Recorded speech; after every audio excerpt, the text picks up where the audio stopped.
Hello, everybody. So, this week we are learning a little about main idea in nonfiction texts, and we're also learning how to find those key details that help us support the main idea. So, we're going to start with this article, and this is a nonfiction article. So, when it's nonfiction, that means it is true and real, and the things in there are facts. They are factual pieces of information. So if it was fiction, they wouldn't be true and it's made up. So we're going to listen to this story called Lions and Their Cubs. So first, just listen, then we'll go through at the end and we will mark it up, and I'll teach you a couple strategies that Miss Helton uses to find supporting details and the main idea. So lions and their cubs.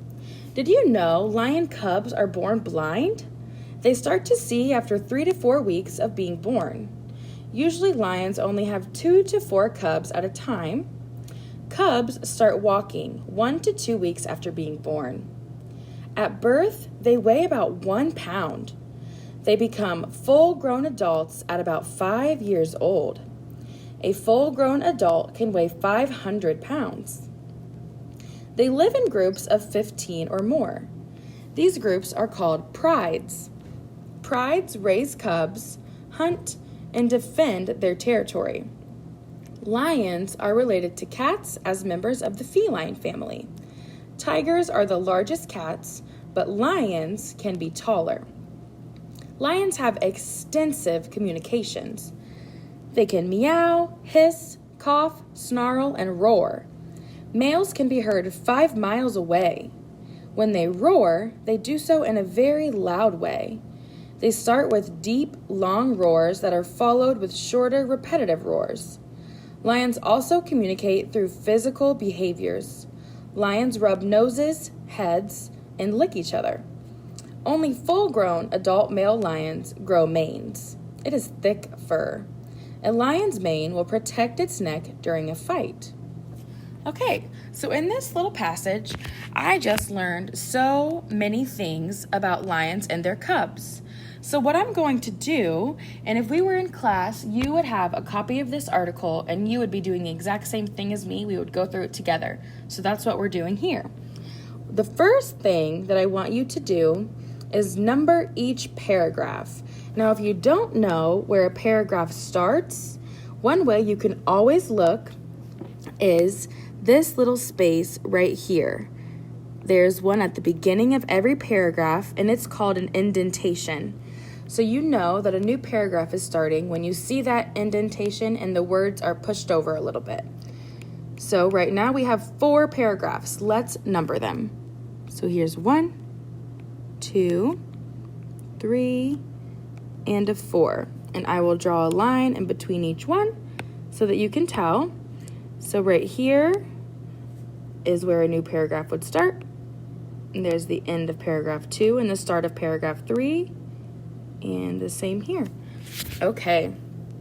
So what we're going to do is we are going to go through this article. I'm going to read it again. But every time I come to something that I think is an important piece of information, I'm either going to underline it or circle it, or I'm going to put a note off to the side.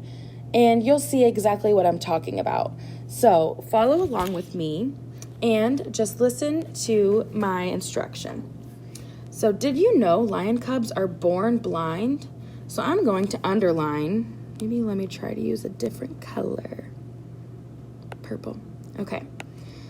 Did you know lion cubs are born blind? So I'm going to underline cubs are born blind. They start to see after 3 to 4 weeks of being born. So that's important to me. They start to see after 3 to 4 weeks of being born. Usually lions only have 2 to 4 cubs at a time. So I'm going to underline the part that says 2 to 4 cubs at a time. And notice I'm not usually underlining the whole sentence. I kind of just underline the part of it that's important or that tells us a number or a new fact about the lions and the cubs. You'll see more of what I mean as we keep going.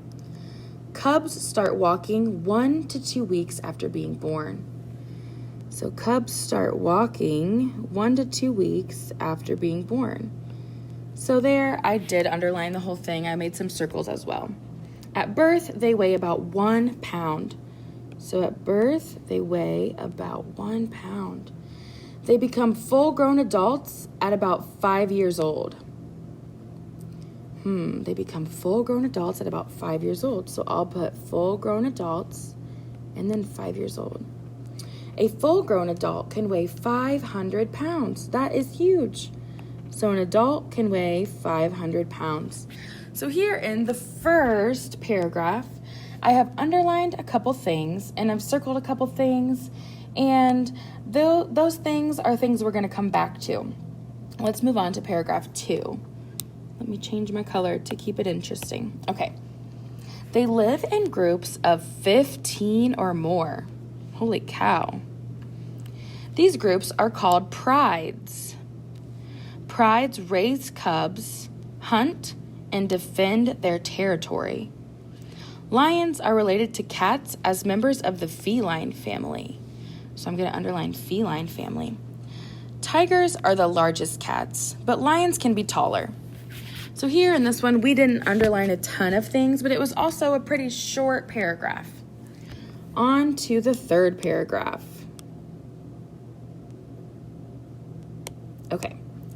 Lions have extensive communication. So I'm going to underline that and say, what communication?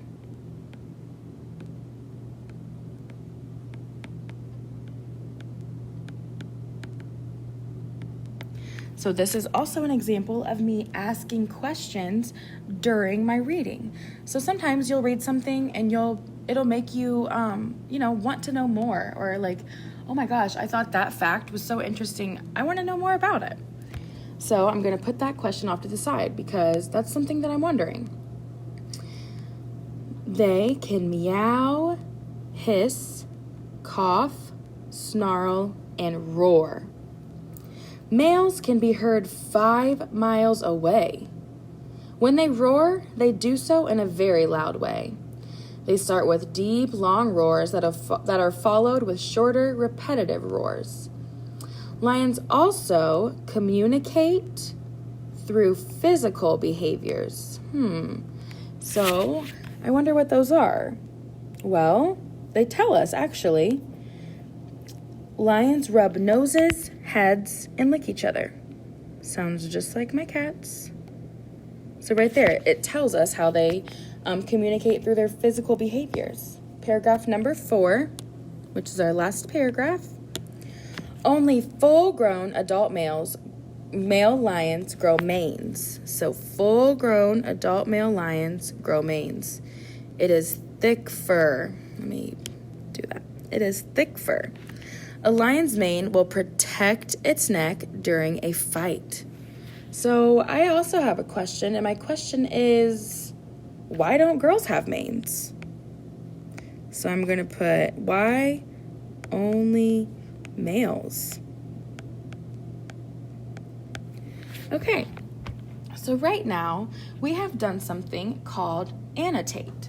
And we have annotated this article, which means that we went through it a second time and we marked it up and we circled words and we underlined words and we wrote in the margins on the side. We asked questions. And this is so important to you when it comes to finding out main ideas and key details that support the main idea. Because when we do this, when we annotate, we get a better understanding of the article and we're able to pick out information that is really important. So right now, I'm going to end this video, and then the next time we work on this particular article, we're going to answer things like, what is the first paragraph about? What is the second paragraph about? What is the third paragraph about? And what is the fourth paragraph about? And when we get an answer for all of those questions, then we're going to move on and we are going to discover how the main idea and the key details all are linked together.